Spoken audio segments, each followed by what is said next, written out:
கார்த்திகை தீபத்தை முன்னிட்டு பழனி முருகன் கோவிலில் நாளை பக்தர்களுக்கு கட்டுப்பாடுகள் விதிக்கப்பட்டிருக்கிறது. என்ன கட்டுப்பாடுகள் அப்படின்னா, பழனி மலை கோவிலில் நாளை மதியம் 2 மணி முதல் மாலை 6 மணி வரை பக்தர்களுக்கு அனுமதி இல்லை என கோவில் நிர்வாகம் தெரிவித்திருக்கிறது. கார்த்திகை தீப திருவிழாவை ஒட்டி பக்தர்களுக்கு இந்த கட்டுப்பாடை கோவில் நிர்வாகம் தெரிவித்திருக்கிறது. இதனை நாம் அண்மை செய்தியாக பார்த்து வருகிறோம்.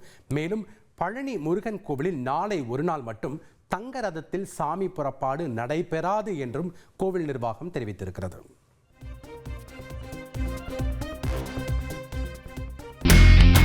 இனி செல்லும் இடமெல்லாம் செய்தி. தந்தி டிவியின் வாட்ஸ்அப் சேனலை ஃபாலோ பண்ணினா செல்ல இருக்கும் இடமெல்லாம் செய்தி. இதோ QR கோட் இப்பவே ஸ்கேன் பண்ணுங்க, ஃபாலோ பண்ணுங்க.